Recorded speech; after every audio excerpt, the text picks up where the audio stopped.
What's up? My name is Jameson Holly, and this is my testimony. So, first, let's go back to March of 2020. The whole pandemic was just beginning.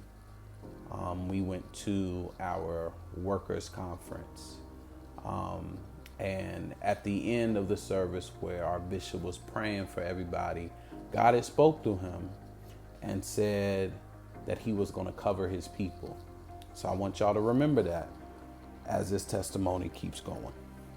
Things had got worse across the world, in the United States, in Virginia, and then the church doors closed. It was hard for me, especially being raised in a church, seeing miracles and healings of God, and to see the church doors close. I was always taught, by his stripes we are healed.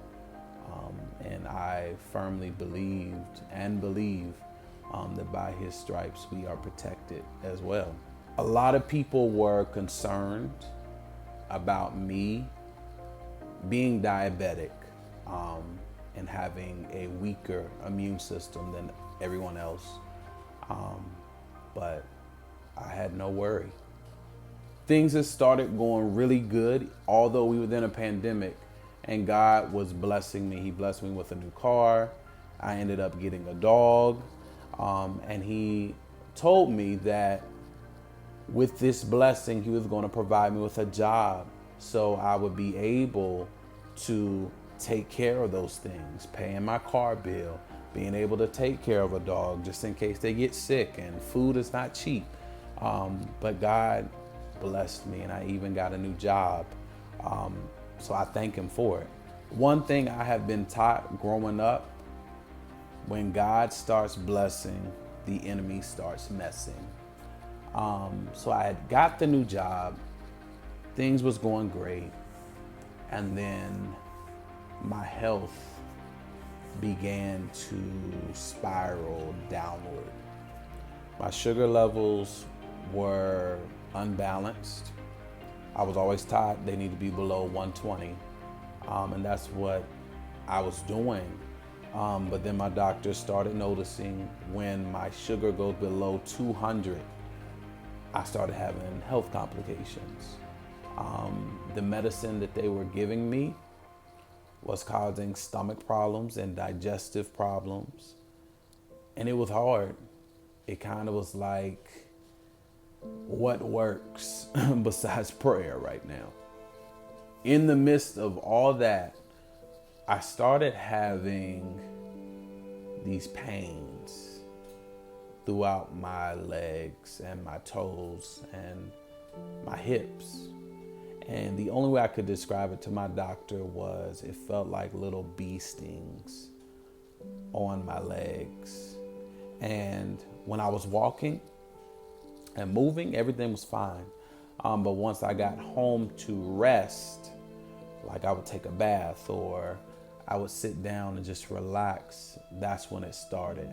My doctor had checked my legs and my feet for neuropathy, and everything went okay.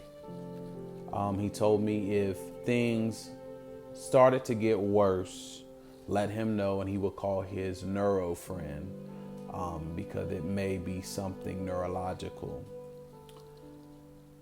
And it got worse. I ended up in the emergency room for terrible pain. Terrible. I don't even know how to describe it.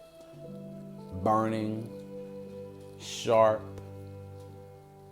The bee stings were felt like lightning bolts in my leg, and it felt like somebody was just squeezing the nerves and ligaments in my legs. And it was very painful to the point I was in tears. And I don't like crying publicly, but that's how much pain I was in. I was crying just hysterically. So the first ER visit, they told me that it was called meralgia perithrica. That is normally in truck drivers because they sit so long and their legs go numb. So I had a numbing sensation as well. So I was worried. And they said, I need to get with my doctor ASAP so the condition doesn't get worse. I ended up back in the emergency room with the same pain, but 10 times worse, to the point I could barely walk. So they ended up telling me that they felt like it was something associated with my spine, my L1 and L2, and it was muscle spasms. So they ended up putting me on Flexeril. It was a muscle relaxer, and then another one called cyclobenzapine. That was another muscle relaxer. The muscle relaxers had worked, but when I was at work, it was still hard. It was hard for me to walk. I had to sit down a lot, and it was hard for me because I'm used to being active and moving and engaging and interacting with the kids. So then I finally got to my doctor, and they felt like everything was associated with diabetes. And then that's when they had told me that my A1C, and that's just like over the time sugar level, it was 13, and it should be in 5 levels. That same week, I ended up back in the emergency room for terrible pain. I felt like my sugar was up, my blood pressure was up, and I was having a sinus infection. That's when they had told me that upon the test for your kidneys, they had seen that part of my kidneys had stopped functioning. By this time, I admit I was scared. I was very scared, and I thought I was going to die. And that Sunday, my dad had preached, and my brother was just crying. And God had dropped in my spirit that he was crying for me. So after the sermon had ended, God had showed my brother the saints standing around me in a circle and praying for me. And they prayed for my whole body. And God had spoken to me once again that you shall live and not die. I was feeling good. I was doing good here and there. My legs were still hurt. But they had got my sugar levels under control. They put me on a new medicine and also put me on blood pressure medicine. And things were doing good.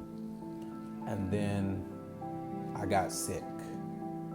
Because I deal with sinus infections so much, I just thought it was a sinus infection. My ears were hurting. Sometimes sinus infections feels like the flu, but it didn't go away. So I thought I had the flu. I tried to stick it out. I didn't go to church that Sunday, and I just felt terrible. I called my little brother and I said, I need to go to either the urgent care or the emergency room because I just feel like death right now. I'm not going to name the healthcare provider that I went to, but I will say I was upset. I went to the urgent care and I waited 45 minutes to go in. Got in and they didn't even treat me. The first thing they did was try to force fear onto me. And the first thing that she has said is, you probably have COVID. After I told her I think I have the flu, she made the comment that the CDC has said that there hasn't been any flu cases, so you most likely have COVID. That's not what you want to hear. So she does a nasal test and just sends me on my way. No treatment, no nothing. I was very disturbed. That following morning, I woke up and I couldn't breathe. And I felt like someone was standing on my chest. And God told me, go to the emergency room. And because this lady had forced her fear onto me, I admit I cried. I said, God, I'm scared. I'm scared. But I went. I said, there's a reason why God wants me to go. I got to the emergency room. I explained to them that they had just did a COVID test on me the night before, told them my symptoms. They sent me straight in. The doctor comes in, asks what's going on. I explained to them that I have a history of asthma, I have a history of sinus infections, and I feel like I have the flu. Once again, she tried to force her fear onto me. So you probably have COVID. And I just stared at her. Because I'm one, don't force your fear onto me. Don't speak something over me that is not. I was so disturbed, but they had given me some medicine to kind of relax my body, just help me feel comfortable. I text my family and just let them know what's going on. And then I was discharged. And they said that I needed to be quarantined for 14 days, as if I had COVID. Now, remember at the beginning when I was talking about the workers' conference and our bishop speaking over us from God, that God was going to cover his people. I went to my patient portal and I just checked, just to be checking, see what's going on, look at billing. And I seen that what was on there was suspected COVID. It had disappeared. I was like, that's strange. So I ended up clicking a few more tabs. I clicked results and I seen that there was a test result. It said not detected. When I tell you I gave God so much praise, I text my family. I just told them it's not detected.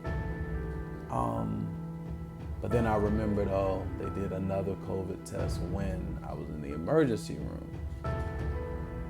But I believed God, that's gonna be negative too. So I ended up calling the emergency room, just asking them. I said, so I went to urgent care and the report came back negative for COVID. I said, so should I just cancel out what the ER did? And they said no, because they may do their test different than ours. Now this is what disturbed me. If you are the same healthcare provider, why wouldn't everyone across the company be doing it the same way? So I got fearful. I was like, one's gonna say negative, and of course the emergency room's gonna say positive. I was riding in my car, started getting anxious and nervous, and God just dropped in my spirit, don't do that. I said, okay, Lord, that I believe that both of these tests are going to be negative. So this morning I was taking the trash out and my phone began to ring. I pick up the phone and I see the healthcare providers calling me. And I said, oh Lord, here we go. And they called me and they said, we just wanted to let you know that your test came back negative.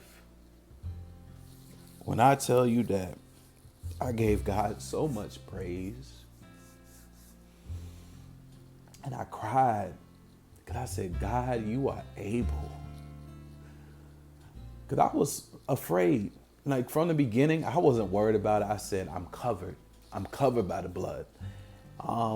But when you hear those words and people trying to force their fear onto you, I ended up being afraid at one point. I said, okay, God, if I do end up having this, I know you're going to bring me out. And maybe you're using this or using me as an example of how you can work miracles. But when I got that negative report, I just thank God for it.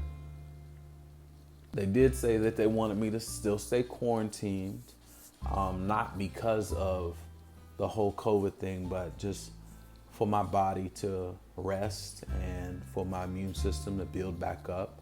Because they said it may just be something viral in your body.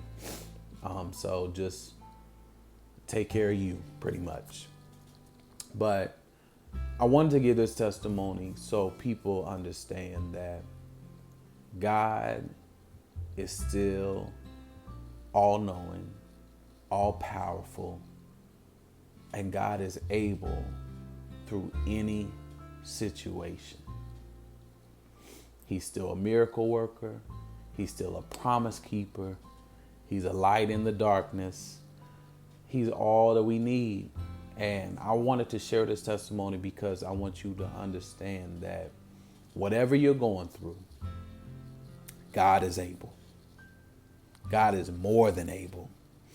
And one thing, I watched a video and the preacher said, if you can have it, he can heal it. And God had dropped in my spirit. I was so emotional. God had dropped in my spirit. You have to walk like you're healed. You have to think like you're healed. So whatever your situation you're going through, walk like it's done. Talk like it's done. Think like it's done. I thank you for watching my testimony. Everybody be blessed.